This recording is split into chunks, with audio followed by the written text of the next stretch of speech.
Fadzakir, maka berilah peringatan. Karena terkadang peringatan itu mendatangkan manfaat. Kemarin kita sudah singgung tentang kalimat fadzakir, bahwa kita ini bagaimanapun tetap memerlukan nasihat dan juga mau'idhah serta peringatan dari saudara kita kepada kita. Karena manfaat mendengarkan peringatan itu sangat besar. Masalahnya manusia itu kan terbagi menjadi 4 ketika mendapatkan peringatan, nasihat, wejangan. Pertama, boleh jadi mungkin nasihat dan peringatan itu bermanfaat bagi dirinya, kemudian bermanfaat bagi orang. Setelah dia mendapatkan nasihat, dia sadar, kemudian mengajak orang untuk sadar seperti dia. Kemudian yang kedua, bermanfaat bagi dia. Dia sadar dengan manfaat orang itu yang mengingatkan dirinya, tapi tidak bermanfaat bagi orang. Hanya untuk dia saja. Dia tidak mengajak orang untuk tobat seperti dia. Yang ketiga, tidak bermanfaat sama sekali. Peringatan orang itu tidak membawa manfaat bagi dirinya, apalagi membawa manfaat bagi orang lain. Kemudian yang terakhir, tidak memberi manfaat bagi dirinya. Anehnya, dia memberikan manfaat kepada orang lain. Saya contohkan biar mudah. Seseorang yang sadar ketika diberikan peringatan, kemudian dia sadar, dia tidak mau sadar sendiri. Pamannya kepala rumah tangga, tadinya jahat, dia bawa keluarganya ke neraka. Kemudian mendapatkan hidayah karena mendengarkan peringatan, nasihat atau wejangan. Akhirnya dia ajak istrinya, dia ajak anak-anaknya, dia selamatkan semuanya. Dan ini masuk pada firman Allah Azza wa Jalla, "Qu anfusakum wa ahlikum nar." Jagalah diri kalian dan keluarga kalian api neraka. Dan ini adalah orang-orang yang beriman. Yang kedua, ada yang bermanfaat bagi dirinya saja. Dia sadar, tetapi dia tidak mengajak orang. Kebenaran yang sudah dia terima itu hanya dia saja yang melakukannya. Dia tidak berani mengajak orang untuk hijrah sama seperti dia. Dan tentu sikap seperti ini tidak benar, karena Allah mengatakan dalam suratul Asr tentang kesempurnaan sifat seorang mukmin itu ada 4. Pertama ilmu, yang kedua amal, yang ketiga dakwah, dan yang keempat sabar. Illal ladzina amanu, artinya ilmu, wa amilus shalihat, setelah punya ilmu dia beramal saleh, setelah beramal saleh dia wa tawassaw bil haq, berdakwah, setelah dia berdakwah wa tawassaw bis sabr, dia sabar. Ulama mengatakan urutan pertama dan yang kedua memperbaiki diri sendiri, tapi urutan yang ketiga dan keempat memperbaiki orang lain. Artinya ilmu juga harus didakwahkan. Ini yang kedua. Yang ketiga, ada yang sama sekali tidak bermanfaat. Mereka berpaling dari peringatan, seperti orang-orang kafir yang Allah katakan a'anzartahum am lam tunzirhum la yu'min. Kau beri peringatan, mereka tidak diberi peringatan, tetap mereka tidak beriman. Jadi ada orang-orang yang luar biasa berpaling dari peringatan, tidak mau mendengar peringatan, dan ini bahaya, karena ini akhlaknya orang-orang kafir. Kemudian yang keempat, tidak manfaat bagi dia, tetapi dia tularkan kepada orang lain. Boleh jadi mungkin dia mendengar ceramah, peringatan, tidak boleh berzina, tidak boleh minum khamar, tidak boleh ini, tidak boleh itu. Tapi dia tidak manfaat, tetap saja minum, tetap saja zina, tetap saja dia berdusta dan begitu seterusnya. Tapi dia memperingatkan orang lain. Jangan kalian zina, jangan kalian begini, begitu. Ya. Ini dikhawatirkan masuk lima taquluna ma la taf'alun. kabura maqtan indallahi an taqulu ma la taf'alun. Jangan kalian mengatakan apa yang kalian tidak kerjakan, karena besar sekali maktan azab Allah itu bagi orang yang ngomong doang tetapi tidak mau mengamalkannya. Ma'asyiral muslimin yang dimuliakan Allah Azza wa Jalla, di antara bentuk zakir mencari peringatan atau mencari nasihat itu adalah dengan hadirnya di majelis ilmu. Kalau Anda ingin mendapatkan peringatan, nasihat-nasihat, hadir di majelis ilmu. Karena orang yang jarang hadir di majelis ilmu itu sangat membahayakan. Sangat-sangat membahayakan. Perhatikan firman Allah Subhanahu wa taala, Allah mengatakan, "Wa idza ma unzilat suratun nadhara ba'duhum ila ba'din hal yarakum min ahadin thumma sarafu sarafallahu qulubahum bi annahum qaumul la yafqahun." Dan apabila diturunkan satu surat, satu sama yang lainnya, maksudnya ketika turun wahyu kepada Nabi sallallahu alaihi wasallam, maka orang-orang musyrik itu memandang satu dengan yang lainnya, kemudian saling berkata, adakah seseorang dari kaum muslimin yang melihat kalian? Setelah itu mereka pun pergi. Allah memalingkan hati mereka disebabkan mereka adalah kaum yang tidak memahami wahyu.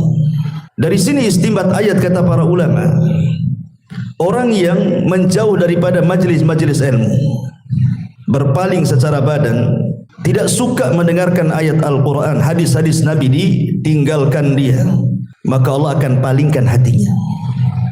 Kalau sudah dipalingkan hatinya, ini bahaya. Nabi sendiri sebutkan dalam hadis Ummu Salamah, doa yang paling banyak diucapkan Nabi itu apa? Ya muqallibal qulub, tsabbit qalbi ala din. Ini doa yang selalu dipanjatkan Nabi. Wahai Zat yang membolak-balikan hati, tetapkan hatiku di atas agama. Bagaimana kalau Nabi SAW saja yang menerima wahyu dari Allah? Itu pula doa yang selalu dibacakan Nabi SAW dalam kesehariannya. Padahal tidak mungkin Nabi sesat. Tetapi begitulah ibrah, pelajaran bahwa hati ini mudah berpaling. Makanya orang yang jarang hadir di majelis taklim itu membahayakan hatinya. Dia akan condong kepada kesesatan, condong kepada syahwat dan syubhat. Dari sini ada sebuah hadis dari Abi Waqid Al-Harith bin Auf radhiyallahu anhu. Nabi SAW pernah suatu ketika menyampaikan pengajian, ceramah seperti ini. Datanglah 3 orang masuk ke majelis Nabi. Yang satu mendekat kepada Nabi, yang satu menjauh dari Nabi, duduk paling belakang. Yang satu pula berpaling, tidak mau hadir, pulang. Setelah kemudian selesai ngaji, Nabi SAW mengatakan kepada para sahabatnya, ala ukhbirukum bin nafari thalatha, maukah kuhabarkan kepada kalian tentang 3 orang yang tadi masuk ke masjid itu?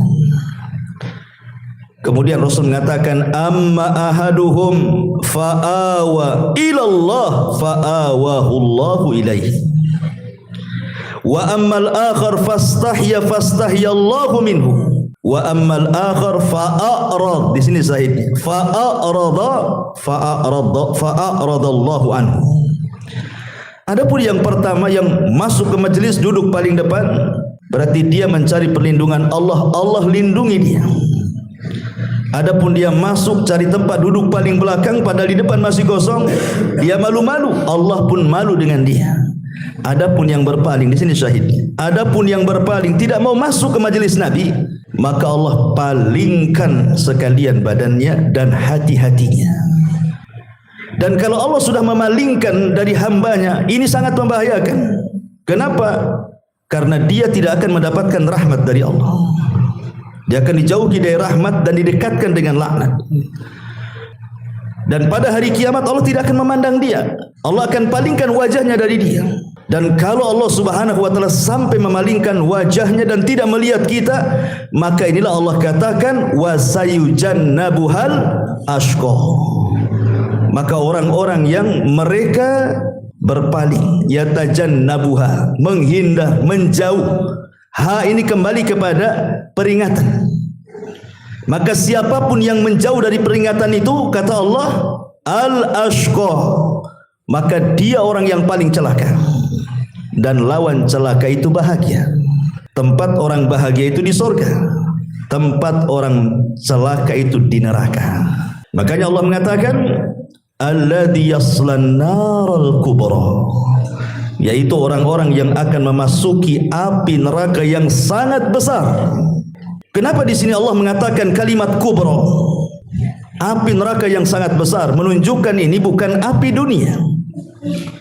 Seandainya antum kumpulkan api dunia ini, semua antum kumpulkan satu dunia api ini, sak lahar-laharnya, kemudian barakinnya, api-api yang dalam lautan, yang dalam perut bumi, dikumpulkan semuanya, itu kecil dibandingkan dengan api neraka. Jadi di sini Allah sedang menceritakan tentang api neraka dan kengeriannya, yang Allah katakan summa la yamutu fiha wa la yahya. Selanjutnya di sana dia tidak akan mati dan tidak pula hidup, artinya tersiksa selamanya. Maka kajian di malam hari ini kita akan fokuskan mengenal neraka. Apa sifat-sifatnya? Bagaimana kengeriannya? Bagaimana azabnya? Apakah setiap mukmin juga ada yang masuk neraka? Apakah orang yang masuk neraka tidak akan keluar dari neraka lagi? Dan begitu seterusnya. Nanti kita akan bentangkan, kita akan kenalan seperti apa neraka itu. Ma'asyiral muslimin yang dimuliakan Allah Subhanahu wa taala. Ahli sunnah wal jamaah meyakini bahwa surga dan neraka itu keduanya sudah dicipta. Dan ini menyelisih keyakinan orang-orang Jahmiyah dan juga orang-orang falasifah ahli kalam, yang sebagian mereka mengatakan bahwa neraka belum tercipta, bahkan sebagian mereka mengatakan bahwa keduanya tidak kekal. Dan ini sangat bertentangan dengan banyak dalil. Tapi ada juga yang ekstrim seperti Khawarij dan Mu'tazilah. Kalau orang masuk neraka, dia tidak akan keluar darinya walaupun dia seorang mukmin. Kalau dia sudah masuk neraka, tidak akan keluar. Makanya orang-orang Khawarij ketika menghukumi para pelaku dosa besar, mereka mengatakan kafir di dunia, kekal di neraka. Tapi orang-orang Mu'tazilah mereka banci. Apabila ditanya tentang para pelaku dosa besar di dunia, mereka tidak katakan kafir, tapi tidak mengatakan mukmin juga. Manzilatun baina manzilataini, antara mukmin dan kafir, tapi di neraka hukumnya sama dengan Khawarij. Kalau sudah masuk gak akan keluar lagi. Dan ini akan bertentangan dengan banyak riwayat tentang syafaat. Bukankah syafaat itu salah satunya yang menyelamatkan orang yang masuk neraka kan? Selama dia tidak musyrik, tidak kafir. Artinya selama mereka ahli tauhid yang ahli maksiat, hukuman mereka tahta masyiatillah, di bawah kehendak Allah Subhanahu wa taala, berdasarkan firman Allah Azza wa Jalla, innallaha la yaghfiru an yushraka bihi wa yaghfiru ma duna dzalika liman yasha. Allah itu tidak akan mengampuni dosa syirik saja. Adapun selain syirik itu di bawah kehendak Allah. Allah mau langsung masukkan ke surga. Kalau Allah mau diadab di neraka, kemudian dengan syafaat dia diselamatkan. Atau kalau sudah tidak ada syafaat, maka mereka akan diselamatkan dengan rahmat kasih sayang Allah Subhanahu wa taala. Ma'asyiral muslimin yang dimuliakan Allah Subhanahu wa taala. Adapun apa itu definisi neraka itu? Ma'asyiral muslimin yang dimuliakan Allah Subhanahu wa taala, neraka itu disebutkan oleh para ulama darul adzab allati a'addaha Allahu lil kuffari wal munafiqina wal usati fil akhirati. Dia sebuah tempat yang penuh dengan siksaan di dalamnya, yang Allah peruntukkan untuk orang-orang kafir, Allah peruntukkan untuk orang-orang munafik dan orang-orang ahli tauhid yang bermaksiat. Itulah definisi neraka. Maka kebalikannya definisi surga, darun a'addallahu lil muttaqin, sebuah tempat yang penuh dengan kenikmatan yang diperuntukkan untuk orang-orang yang bertakwa. Ma'asyiral muslimin yang dimuliakan Allah Subhanahu wa taala. Bicara lebih jauh tentang neraka. Di mana letak neraka itu? Allah Subhanahu wa taala mengatakan ketika bicara tentang letak neraka, Allah mengatakan kalla inna kitabal fujjari lafi sijin. Sesungguhnya catatan orang-orang jahat, orang-orang fajir diletakkan di sijin. Artinya bahwa neraka itu berada di sijin. Sijin itu di mana? Di bawah dasar bumi yang paling dalam. Tentu maksudnya bumi bukan yang bumi yang kita pijak, tapi bumi kelak yang akan diganti di hari manusia dikumpulkan di padang mahsyar. Tapi kalau sorga di bawah arasy dan di atas sidratil muntaha. Jadi awalnya sidratil muntaha, baru sorga, akhirnya di bawah arasy Allah Subhanahu wa taala, karena arasy itu menjadi atap pelaponnya sorga yang paling tinggi, sorga Firdaus. Makanya ada istilah darajat, ada istilah darokat. Darajat itu maksudnya tangga ke atas. Kalau darokat itu tangga ke bawah. Jadi sorga itu disebut darajat, tangga ke atas. Makin tinggi makin indah, makin tinggi makin mulia, makin tinggi makin hebat kenikmatannya. Kalau neraka darokat, makin rendah makin jahat, makin rendah makin menakutkan, makin rendah makin mengerikan, dan begitu seterusnya. Makanya ketika Allah Subhanahu wa taala bicara tentang orang-orang munafik, Allah mengatakan innal munafiqina fi darkil asfali minan nar. Orang-orang munafik itu diletakkan di intip neraka yang paling dasar, yang paling dalam. Kenapa? Karena munafik itu lebih bahaya dibandingkan kafir. Munafik itu bukan hanya sekedar kafir. Kalau kafir itu jelas, tapi munafik ini bukan hanya sekedar kafir, tapi dia kafir yang merusak Islam dari dalam, sehingga tidak jelas masalahnya. Makanya hukumannya lebih berat dibandingkan orang-orang kafir. Nanti kita akan jelaskan tentang tabaqatun nar, tingkatan-tingkatan neraka. Ma'asyiral muslimin yang dimuliakan Allah Azza wa Jalla, semua manusia pasti melewati neraka. Karena nanti pada hari kiamat neraka itu akan ditampakkan kepada kita. Waji'a yauma idzin bi jahannam. Manusia akan ditampakkan jahanam, akan dibawa di hadapan mereka. Setelah itu Allah bentangkan jisrun. Jisrun itu jembatan titian siratal mustaqim, yang kalau jatuh dari jembatan itu dipastikan masuk jahanam. Semua orang pasti melewati ini. Mukminnya, kafirnya, fajirnya, baiknya, semua akan melewati. Makanya Allah Subhanahu wa taala berfirman di dalam Al-Quran surah Maryam 7172, wa im minkum illa wariduha kana ala rabbika hatman maqdiyah. Allah mengatakan, dan sungguh kalian pasti melewatinya, dan itu keputusan yang tidak bisa dirubah dari Allah Subhanahu wa taala. Semua akan melewati neraka, lewat titian itu. Makanya Allah mengatakan tsumma nunajjil ladzina taqaw wa nadhara adh-dhalimina fiha jithiya. Allah selamatkan orang-orang yang beriman yang menyeberang, tetapi Allah jatuhkan orang-orang zalim ke dasar jahanam. Bahkan dalam sebuah hadis yang dikeluarkan Imam Muslim, Nabi SAW mengatakan tsumma yudhrabul jisru ala jahannam. Kemudian dibentangkan jembatan sirat di atas neraka jahanam. Wa tahillu syafa'atu, dan diperbolehkan syafaat pada waktu itu.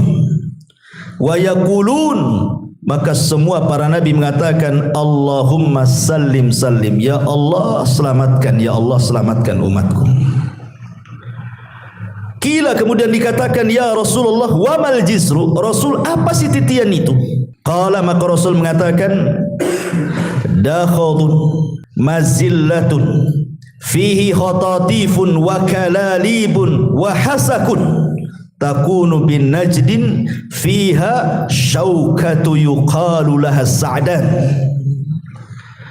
Ketika Nabi SAW ditanya tentang jembatan itu, maka Rasul menyebutkan sifatnya. Jembatan itulah tempat yang sangat licin, mudah menggelincirkan.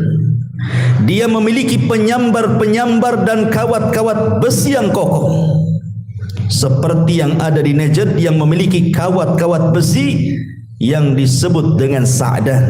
Jadi ada kawat-kawat bengkok gitu, yang menyambar-nyambar gitu ya di jembatan itu.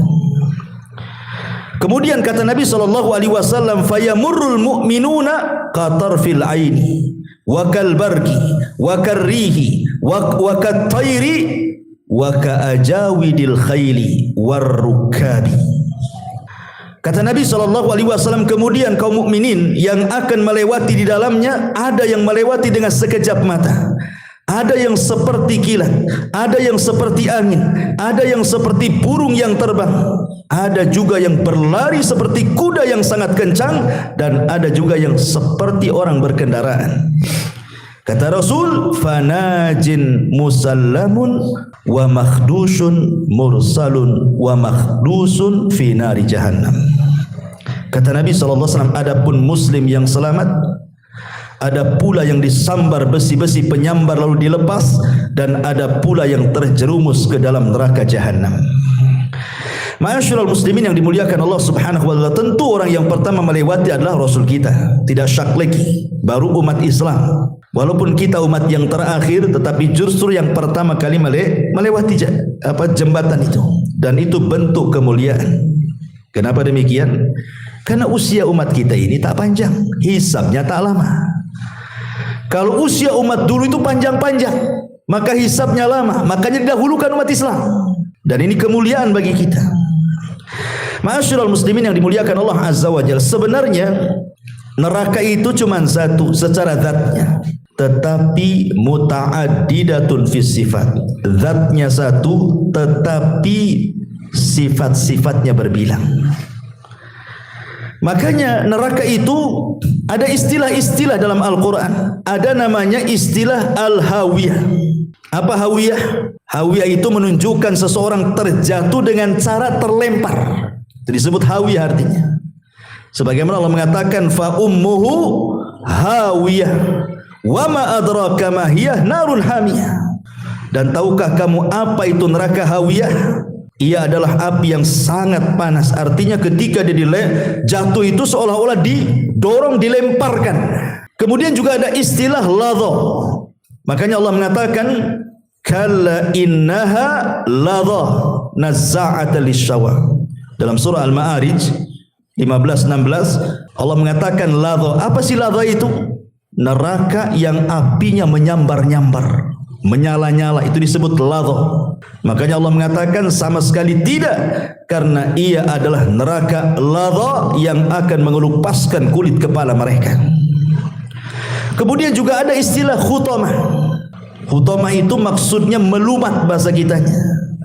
Dan itu Allah katakan, kalla la yumbadanna fi al-khutamah. Wa ma adraka mal khutamah, narullahil muqadah allati tattali'u 'alal afidah. Betul-betul melumat sampai ke hatinya. Allah katakan sekali-kali tidak, pasti akan dilempar ke neraka khutamah. Dan tahukah kamu apa neraka khutamah itu? Yaitu api Allah yang dinyalakan, yang membakar sampai ke hati orang itu. Kemudian juga ada istilah jahannam. Tentu artinya jahannam itu api yang sangat panas sekali. Makanya Allah mengatakan ketika orang-orang munafik diajak jihad ke perang Tabuk, sebagian mereka menganggap ngapain jihad di musim panas, belum sampai udah kalah kita karena kepanasan. Maka turun ayat kul naru jahannam asyaddu harran law kanu yafqahun. Katakan ya Muhammad kepada orang-orang munafik itu, neraka jahannam lebih panas kalau seandainya mereka tahu. Kemudian juga ada istilah jahim. Dalam Quran itu ada istilah jahim. Jahim ini lebih panas dibandingkan jahannam. Sebagaimana Allah mengatakan, fa amma man tagha wa atharul hayatad dunya fa innal jahima hiyal ma'wah. Adapun orang-orang yang melampaui batas dan lebih mengutamakan kehidupan dunia, maka neraka jahimlah tempat tinggalnya. Kemudian Allah juga mengistilahkan dengan kalimat sakor. Sakor itu membakar. Ya. Allah mengatakan masalakakum fi sakor. Qalu lam naku minal musallin. Kenapa kalian sampai masuk ke neraka Sakor? Maka orang-orang mengatakan karena dulu kami tidak pernah sholat. Kemudian juga ada istilah sa'ir. Sebagaimana Allah mengatakan, wa amma man utiya kitabahu wara'a dhahri fasawfa yad'u thubura wa yasla sa'ira. Sa'ir itu artinya bukan hanya sekedar api yang menyala, tetapi berkobar-kobar sangat tinggi sekali. Apinya itu makin tinggi gitu. Itu disebut sakor namanya. Makanya Allah mengatakan, adapun orang-orang yang diberikan catatan amal dari belakang punggungnya, maka ia akan berteriak, celakalah aku, dan dia akan masuk ke neraka sakor. Kemudian juga ada istilah sijin. Sijin itu artinya penjara. Karena orang masuk neraka tidak mungkin keluar dari situ, seolah-olah dia masuk ke penjara api neraka. Makanya Allah mengatakan, wa ma adraka ma sijin, dalam surah Mutaffifin itu ayat 8, tahukah kamu apa itu sijin? Itulah sifat-sifat neraka, ya. Ma'asyiral muslimin yang dimuliakan Allah Subhanahu wa taala. Allah Subhanahu wa taala ketika menyebutkan kengerian neraka, ada istilah-istilah yang sangat menakutkan bagi neraka itu. Terkadang Allah membahasakan dengan bi'sal masir. Apa bi'sal masir itu? Seburuk-buruk tempat kembali. Walilladzina kafaru bi rabbihim adzabu jahannam wa bi'sal masir. Surah Al-Mulk ayat 6. Dan orang-orang yang ingkar kepada Tuhannya akan mendapatkan adab jahannam, dan itu seburuk-buruk tempat. Di dunia ini seburuk-buruk tempat pun tidak lebih buruk daripada neraka. Sebutkan tempat yang paling buruk di dunia, tidak seburuk neraka. Bahkan ada istilah juga bi'sal qarar. Sebagaimana Allah mengatakan, jahannam yaslaunaha wa bi'sal qarar. Ibrahim 2:9. Yaitu neraka jahannam, mereka masuk ke dalamnya, dan itu seburuk-buruk tempat kediaman. Qarar, ya. Terkadang Allah Subhanahu wa taala membahasakan dengan darul bawar. Sebagaimana Allah mengatakan, alam tara ilal ladzina baddalu ni'matallahi kufra wa ahallu qaumahum daral bawar. Surah Ibrahim ayat 28. Allah mengatakan, tidakkah kamu memperhatikan orang-orang yang telah menukar nikmat Allah dengan ingkar kepada Allah dan menjatuhkan kaumnya ke lembah kebinasaan. Allah bahasakan neraka dengan lembah kebinasaan. Ada juga bahasa Quran dengan menyebutkan bi'sal wirdul maurud. Apa itu? Seburuk-buruknya tempat yang akan dimasuki manusia. Sebagai Allah mengatakan dalam surah Hud ayat 98. Dan ada juga bahasa Quran dengan kata-kata daral fasikin, negerinya orang-orang fasik. Neraka itu negerinya orang-orang fasik, seperti yang disebutkan dalam surah Al-A'raf 1:45. Dan ada juga yang mengatakan asfala safilin, seperti dalam surah Tin. Asfala safilin itu artinya tempat yang paling rendah yang ada di neraka. Ada juga mengatakan su'uddar, tempat yang paling buruk. Ada juga mengatakan bi'sal mihad, tempat tinggal yang sangat-sangat buruk. Begitulah Allah istilahkan neraka. Artinya tidak ada satupun istilah kebaikan di neraka itu, semua buruk, gitu maksudnya. Makanya kenapa ketika Nabi SAW menceritakan tentang bi an'ami rajulin min ahli dunya wa huwa min ahli nar. Jadi ada seseorang itu ketika di dunia itu hidupnya nikmat sejak lahir sampai mati, tidak pernah ngeluh, nggak pernah susah, semua dicukupi nikmatnya. Tetapi Allah takdirkan dia termasuk penuh neraka. Akhirnya Allah celupkan ke neraka satu celupan saja. Kemudian Allah tanya orang ini, hal marra bika min ni'amin qad? Sekarang sudah kucelupkan kau neraka, masih terasa kenikmatan yang pernah kualami di dunia itu? Dia mengatakan tidak.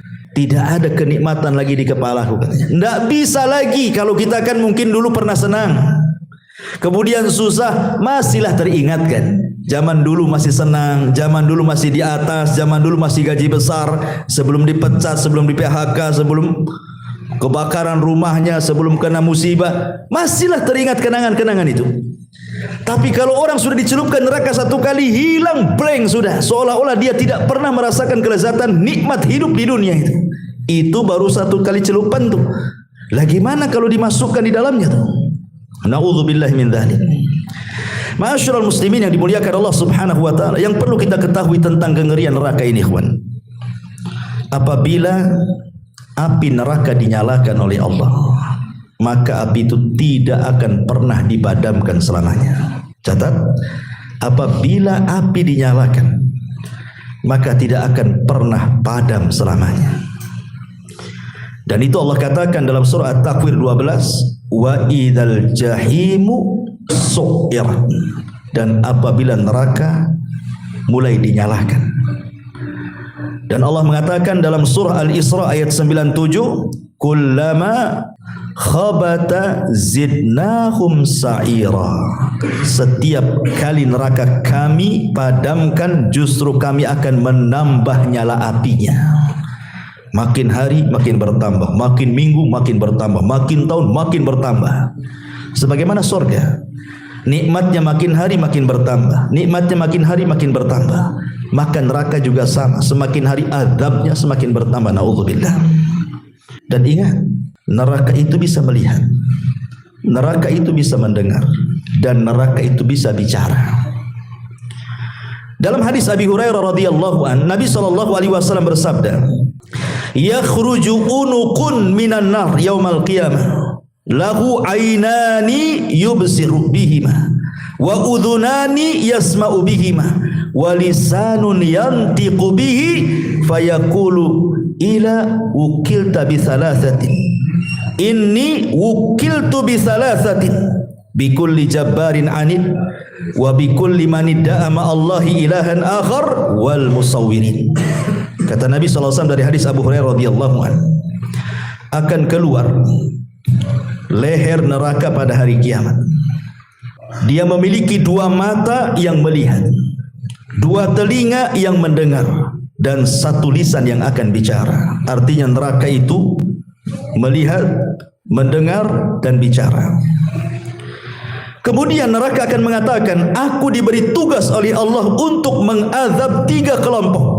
Setiap orang yang sombong dan keras kepala, setiap orang yang berdoa kepada selain Allah bersama Allah, dan orang-orang yang menggambar, maksudnya menggambar makhluk hidup yang bernyawa. Hadis ini sahih dikeluarkan oleh Imam At-Tirmidzi. Bahkan dalam surah Al-Furqan ayat 12 Allah katakan, idza ra'aitahu min makanin ba'id sami'u laha taghayyudan wa zafira.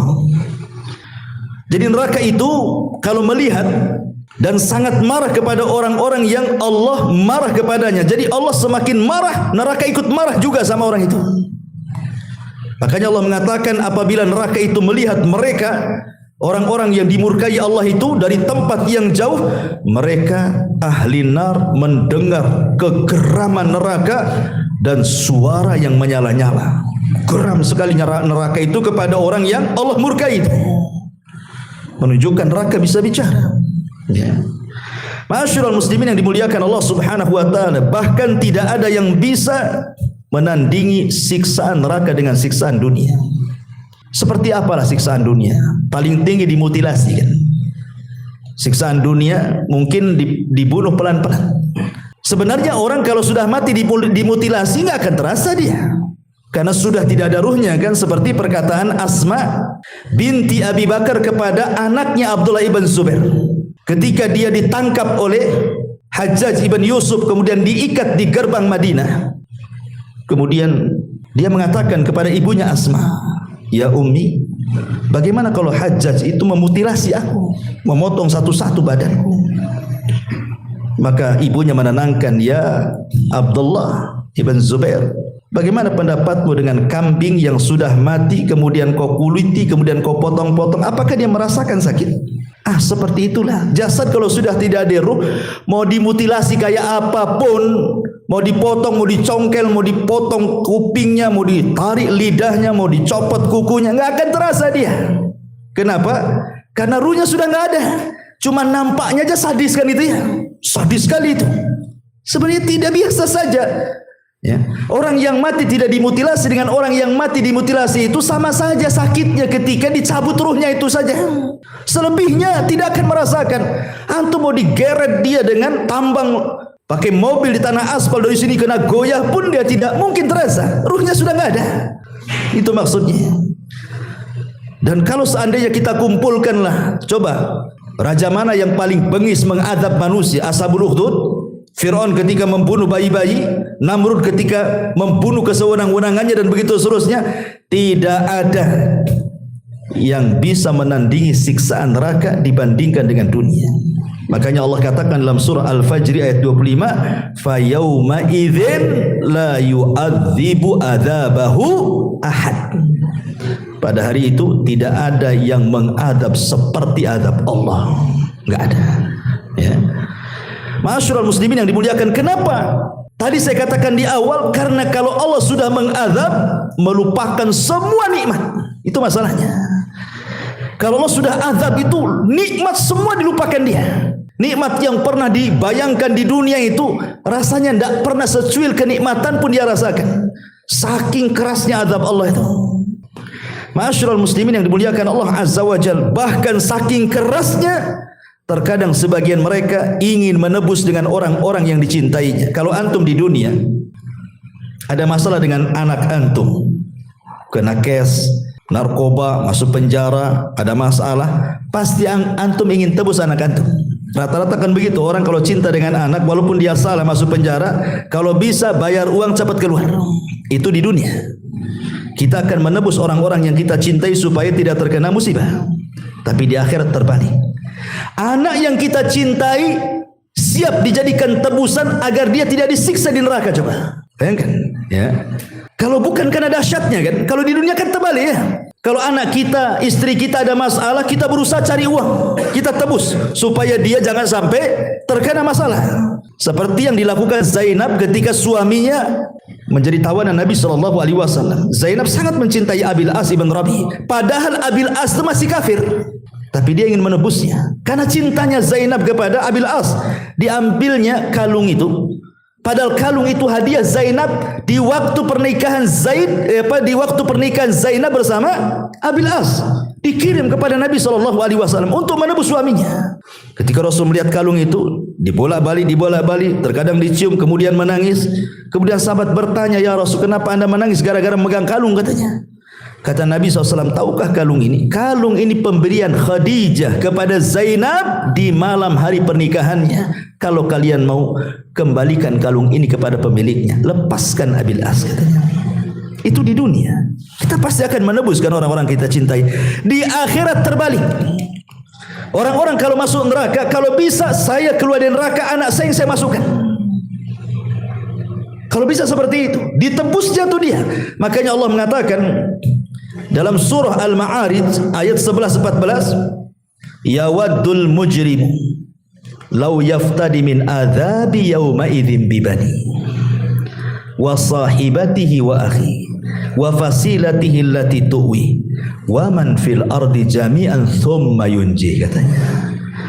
Orang-orang kafir berangan-angan, andai kata bisa menebus azab itu saat itu dengan anak-anak yang dicintainya, istri yang dicintainya, saudara laki-laki yang dicintainya, keluarga yang dicintainya, dan semua yang ada di permukaan bumi, kalau perlu dimasukkan ke neraka, dia yang keluar.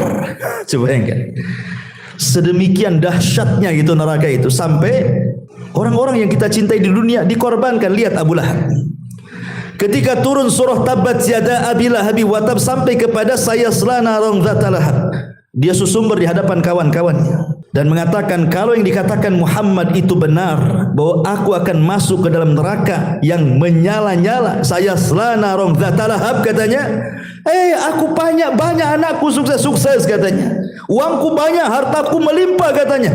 Aku bisa tebus neraka itu dengan anak dan hartaku. Allah katakan, ma'agna anhu maluhu wa makasab. Abu Lahab, anakmu gak ada manfaatnya, hartamu gak ada manfaatnya. Kalau kau sudah masuk neraka, tidak bisa jadi tebusannya. Ya. Ma'asyiral muslimin yang dimuliakan Allah Subhanahu wa ta'ala. Makanya kalau orang sudah masuk neraka, setiap hari mereka akan menjerit, terus akan menjerit. Itulah pekerjaan sehari-hari penduduk neraka itu, hanya menjerit, minta dikeluarkan. minta dikeluarkan. Makanya Allah Subhanahu wa taala sampai mengatakan dalam surah Fatir ayat 37, wa hum yastarihuna fiha rabbana akhrijna na'mal salihan ghairal ladzi kunna na'mal, katanya. Mereka pun berteriak-teriak setiap hari dari neraka itu dan mengatakan, ya Rabb, keluarkanlah kami dari neraka. Kami janji kami akan beramal soleh. Kami janji akan beramal soleh, amalan lain dari apa yang sudah kami amalkan, katanya. Manfaat? Tidak manfaat. Mereka menjerit-jerit tidak akan manfaat. Karena mustahil. Karena Allah Subhanahu wa taala mengatakan, lau ruddu la'adu lima nuhu anhu. Seandainya Allah kabulkan permintaan orang-orang kafir itu yang mengatakan, ya Rabb kami, keluarkan kami akan beramal saleh, maka Allah mengatakan, lau ruddu la'adu lima nuhu anhu. Kalau mereka Allah keluarkan dari neraka, dibalikan ke bumi, pasti kafir lagi. Katanya. Pasti kafir lagi, katanya. Kata Allah, tidak mungkin. Kalian hanya ngomong aja nggak jelas. Kalau aku ambil kau, masukkan lagi, kuciptakan dunia baru, pasti kau kufur lagi dengan aku, kata Allah. Katanya. Sudah di situ saja, katanya. Subhanallah, ya. Sehingga sebagian mereka karena tidak digubris, mereka pun meminta kepada para malaikat penjaga neraka, malaikat Malik, agar meminta kepada Allah supaya mereka mati saja daripada hidup. Permintaan mereka, setelah 1000 tahun mereka disiksa, kata para ulama, ada yang mengatakan 100 tahun mereka disiksa di neraka, mereka memanggil-manggil malaikat Malik penjaga neraka. Wa nadau ya Malik, dalam surah Zuhruf 77, wa nadau ya Malik liyaqdi alaina rabbuk qala innakum makithun. Qala innakum makithun, katanya. Dan mereka memanggil, wahai Malik, hendaklah Rabbmu mematikan kami saja. Minta kepada Allah agar Allah itu mematikan kami saja di sini. Malik berkata, sungguhnya kalian akan tetap tinggal di neraka. Enggak ada keringanan sedikit pun. Di dunia orang kena masalah, masuk pengadilan, terkadang ada keringanan. Bisa kita bayar para pengacara yang handal, yang hebat, yang orator. Sogok sana, sogok sini, ringan hukuman dia. Di akhirat, lawyernya saja butuh lawyer, pengacaranya jadi butuh pengacara. Nggak ada pengacara di akhirat itu, nggak laku. Ma'asyiral muslimin yang dimuliakan Allah Azza wa Jalla, kenapa kemudian mereka sampai menjerit-jerit minta dikeluarkan, lebih baik mati dibandingkan hidup? Karena mereka merasakan panas yang luar biasa. Antum jangan lagi di neraka, antum saya kurung di satu ruangan, atasnya pakai seng, pakai asbes, gitu kan? Jangan ada kipas, jangan ada AC, sehari saja kayak di sauna antum. Wah, ada sibuk antum kedua. Padahal cuman nggak ada AC, nggak ada kipas, nggak ada angin ventilasi, pengap di situ kan? Kita udah kesusah tuh. Cemana orang ini udah betul-betul masuk ke api neraka yang Nabi SAW mengatakan bahwa api dunia ini hanya 1 bagian dari 70 bagian. Dalam riwayat yang lain 100 bagian api neraka.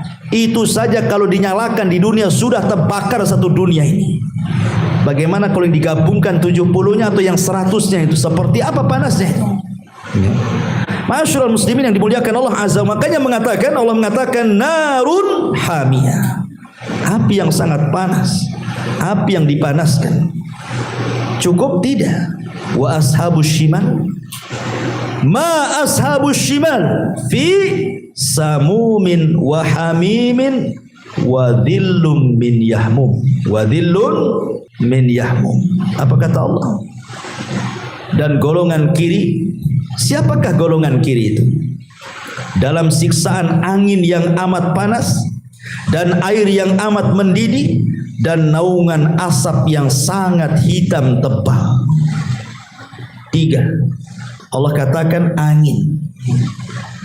Jadi sudah panas, biasanya kalau kita panas, anggaplah kita berdiri di tengah sawah, panas nih, terik matahari, adalah angin yang mengurangi rasa panas. Ya kan? Ada angin yang mengurangi rasa panas. Ini angin yang datang bukan mengurangi rasa panas, makin panas lagi. Atau orang umpamanya ingin bernaung, nggak ada pohon, paling cari awan. Ini awan matahari sudah agak ke barat kan, biasanya awan menutupi matahari itu. Ya, agaklah teduh sedikit. Rupanya bukan awan, asap pula membawa panas dari atas. Subhanallah. Udah asap di atas bawa panas, angin pula bawa panas, dia pula di neraka yang panas. Seperti apa itu? Ya wajarlah orang itu menjerit-jerit. Ya. Masyaallah muslimin yang dimuliakan Allah Subhanahu wa taala. Bahkan saking panasnya neraka itu, sampai ke bumi panasnya. Panasnya neraka itu loh sampai ke bumi. Makanya kenapa Nabi SAW melarang kita untuk sholat ketika matahari di atas kepala. Apa kata Rasulullah? Abridu bidzuhri. Abridu bidzuhri. Fa inna syiddatal harri min faihi jahannam, kata Rasul. Teduhkanlah, dinginkanlah pelaksanaan sholat duhur. Biar dia tergelincir dulu matahari itu ke barat, agak teduh sedikit. Kenapa? Karena panas yang sangat terik di matahari di atas kepala itu adalah panas neraka jahanam yang dihembuskan ke dunia. Ya, saking panasnya sampai kita rasakan ke dunia. Ya. Padahal jarak neraka dengan surga itu tak berantah. Ma'asyiral muslimin yang dimuliakan Allah Subhanahu wa taala. Masalahnya neraka itu tidak semua panas. Ada juga yang dingin. Ya. Jangan salah. Tapi kalau sudah dingin bersangatan, siapa yang tahan kan? Coba antum 1 minggu di kulkas. Apa enggak jadi es tuk-tuk? Subhanallah ya. Makanya Allah mengatakan la yadzuquna fiha bardan wala syaraban illa hamiman wa ghassaqa.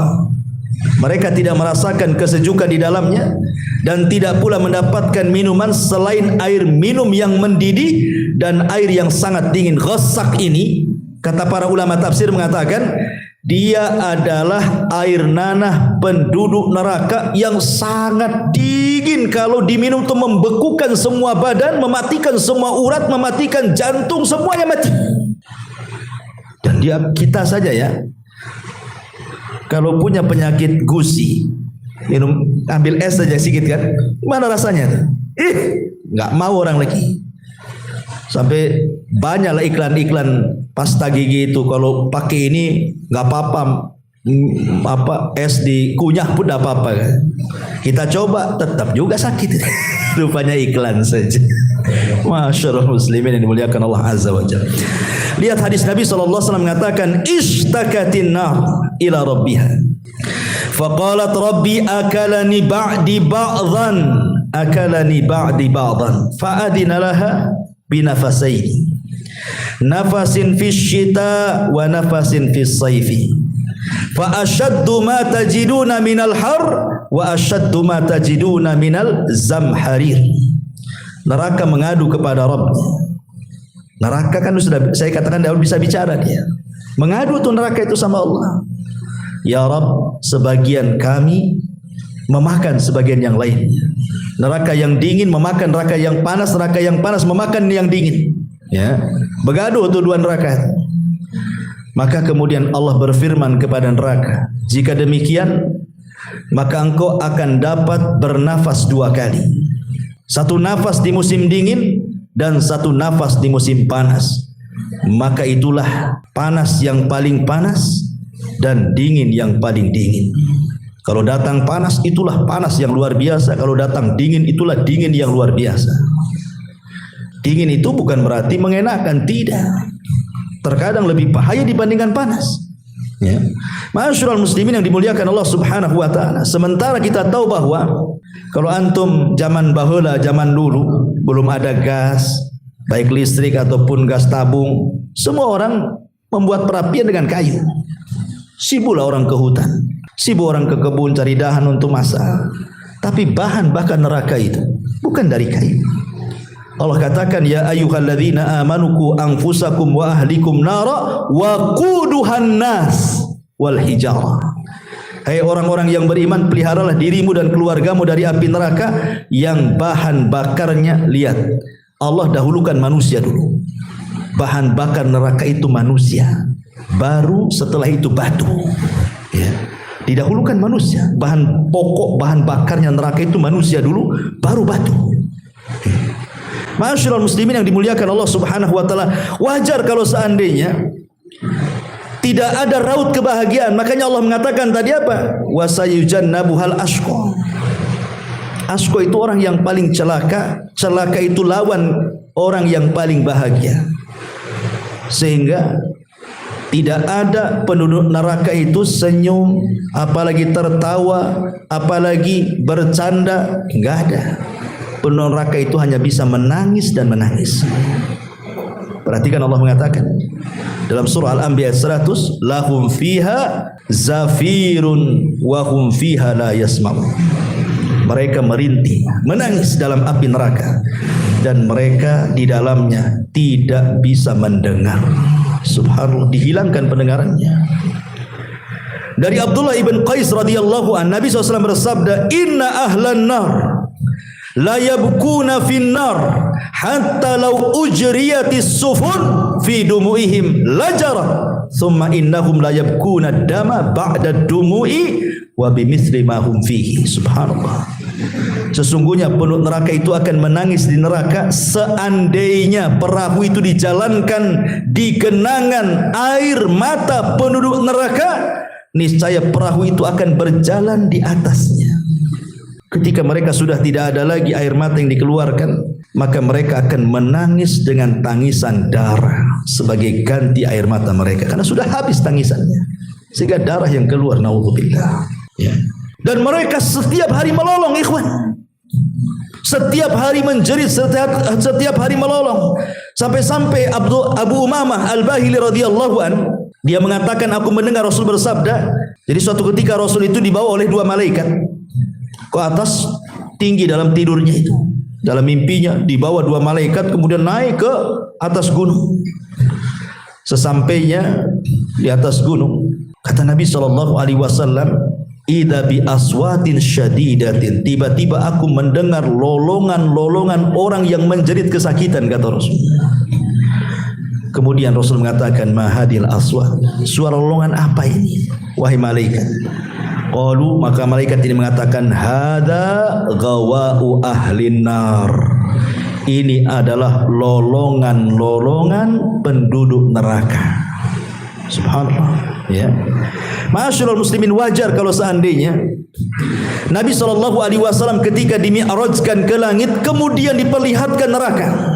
Kemudian Rasul menceritakan di hadapan para sahabatnya sampai mengatakan, kata Rasul, walladzi nafsu Muhammadin biyadi, demi yang jiwa Muhammad di tangannya, law ra'aitum ma ra'aitu labakaitum katsiran wa la dhahiktum qalila.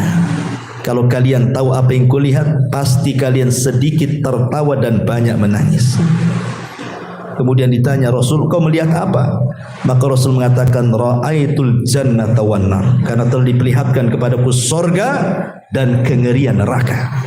Subhanallah. Ya. Ma'asyiral muslimin yang dimuliakan Allah Azza wa Jalla. Di dunia terkadang kita takut dengan beberapa binatang, kan? Kecuali mungkin pawang, itu kan sedikit pawang binatang juga. Umpamanya tiba-tiba di rumah kita ada ular. Orang kalau takut ular, padahal ular itu tidak berbisa sebenarnya. Anggaplah ular hijau, ular apa gitu yang suka dimainin orang desa gitu ya.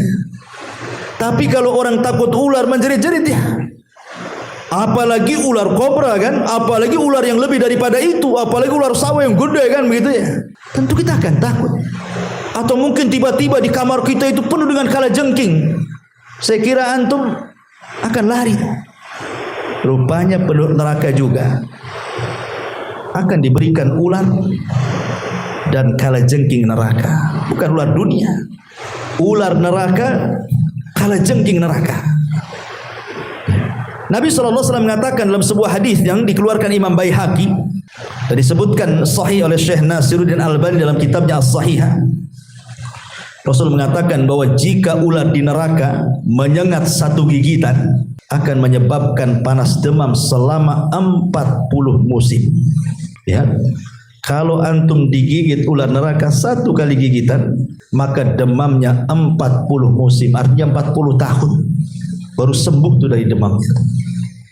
Demikian juga kalajengking neraka apabila menggigit satu gigitan, maka menyebabkan panasnya sama selama 40 musim. Coba bayangkan, tersiksa. Ya. Kalau mati sekalian selesai kan enak. Tapi ini tersiksa 40 tahun gara-gara menahan sakit gigitan ular dan kalajengking itu. Dan itu di mana-mana ular dan kalajengking neraka itu. Ma'asyiral muslimin yang dimuliakan Allah Azza wa Jalla. Dan kalau kita lihat azab yang paling rendah saja sudah ngeri sebenarnya. Siapa azab yang paling rendah neraka itu? Abu Talib. Ketika Abbas berdua bersama Rasul mengingat jasa-jasa Abu Talib. Tetapi kan Abu Talib berarti kafir masalahnya. Jadi Abbas mengatakan, ya Rasulullah, apakah manfaat perjuangan Abu Talib untukmu, katanya. Maka Nabi SAW mengatakan, ya, tadinya Abu Talib itu harusnya digulung di ombak neraka, tapi ku mohon kepada Allah agar diletakkan di sandal neraka. Dari sini Rasul mengatakan, inna ahwana ahlin nari adzaban lahu na'lan wasyirakan min narin yagli minhuma dimaghuhu kama yaglil mirjalu ma yara anna ahadan ashaddu minhu adzaban wa annahu la ahwanuhum adzaba. Penduduk neraka yang paling ringan siksanya adalah seseorang yang diletakkan memakai 2 sandal neraka yang memiliki 2 tali, kemudian otaknya mendidih karena panasnya sebagaimana mendidihnya air yang ada di kuali saat antum merebusnya. Orang tersebut merasa inilah siksaan yang paling berat, tetapi itulah siksaan yang paling ringan. Jadi siksaan paling ringan saja sudah dianggap siksaan yang paling berat gitu ya. Gimana yang lebih berat lagi? Oh, yang paling ringan saja yang merasakannya itu sudah paling berat kali itu adabnya. Subhanallah. Jadi wajar kalau seandainya neraka itu luar biasa, belum lagi kedalamannya. Neraka itu dalam sekali.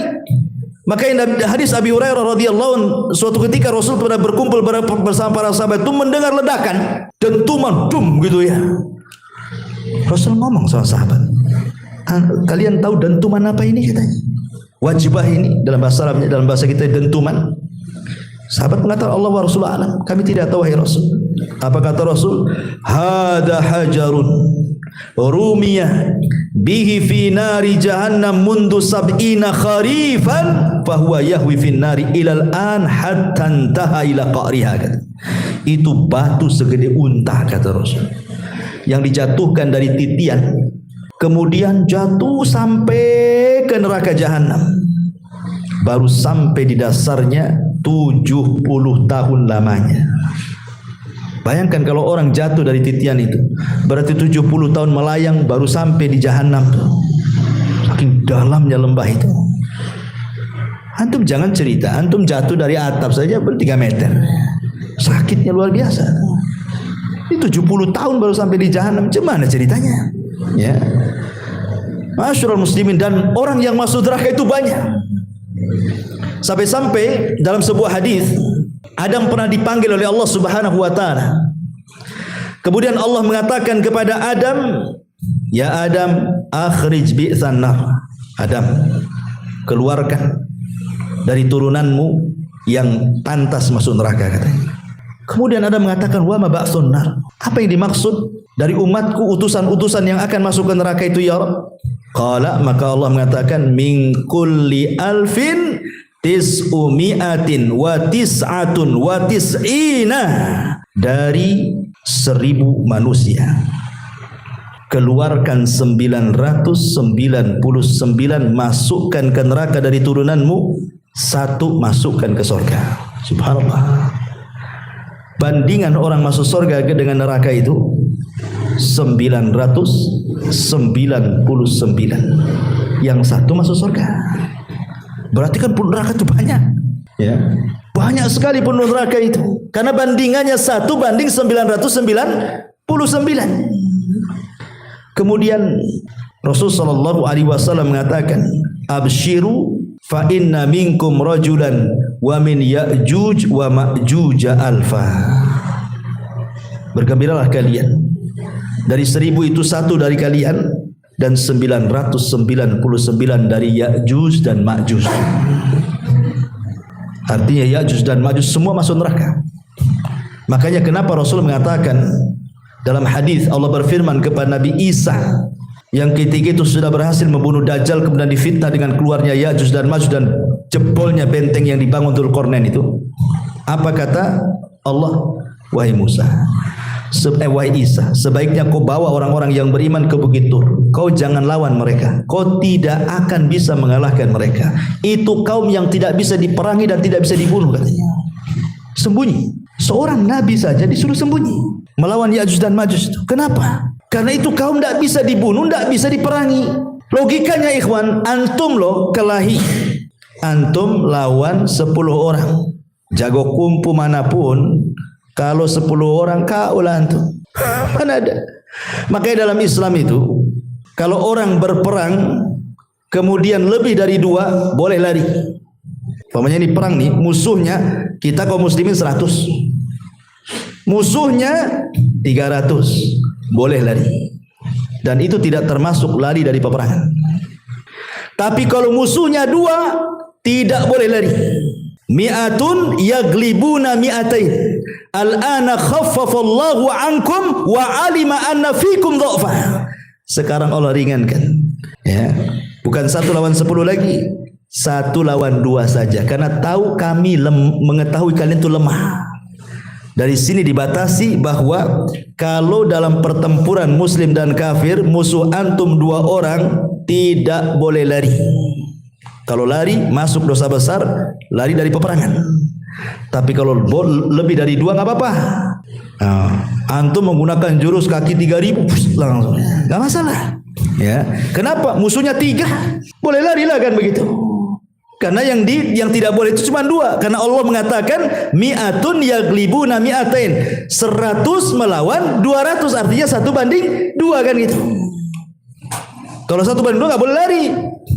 Besar badannya, nggak boleh lari. Apalagi kecil-kecil. Besar-besarnya nggak boleh lari kan itu. Di sini ma'asyiral muslimin, bagaimana kalau antum melawan 1 lawan 999? Menang gak tuh kira-kira? Yang dilawan 1 lawan 990 dipastikan kalah lah itu. Makanya jangan dilawan, sembunyi. Yang itu. Ma'asyiral muslimin yang dimuliakan Allah Azza wa. Tetapi walaupun demikian, neraka itu penduduk neraka itu sebanyak itu, tetap neraka itu akan menampung semua ahli neraka. Kenapa? Karena besarnya neraka itu. Sampai-sampai ketika Allah mengatakan halim talati wa taqulu hal mim mazid. Ketika penduduk neraka sudah masuk neraka jahanam semua tuh, sudah penuh, orang-orang itu sudah masuk neraka semua. Allah mengatakan halim tala, masih ada tempat longgar di situ. Ya. Untuk 2 orang 3 orang lah masuk di situ. Apa kata jahanam? Hal mim mazid. Ya, ada tambahan. Masukkan saja ya Rabb katanya. Masukkan saja. Padahal penduduk neraka itu subhanallah, badan mereka itu dibesarkan oleh Allah. Jadi badan mereka itu bukan seperti penduduk sorga. Kalau penduduk sorga itu badannya seperti siapa? Nabiullah Adam kan. Ya, Nabiullah Adam alaihi salatu wassalam 30 hasta. Artinya 30 meter kan. Tapi penduduk neraka itu besar sekali. Gigi gerhamnya saja segede gunung Uhud. Gimana mulutnya? Gimana kepalanya? Gimana badannya? Ya, besar sekali. Tapi badan sebesar itu gitu ya. Dari sejak zaman Adam sampai yang terakhir mati, berapa jiwa manusia, miliar triliun jiwa tuh yang masuk neraka itu. Ketika Allah mengatakan halim talati, sudah penuh wahai jahanam, kata jahanam hal mim mazid, masih ada tambahan ya, masukkan saja katanya. Ya, ya. Besar. Bagaimana tidak besar? Rasul mengatakan ketika jahanam itu digeret, memiliki tali kekang berapa? 70.000 talinya tuh.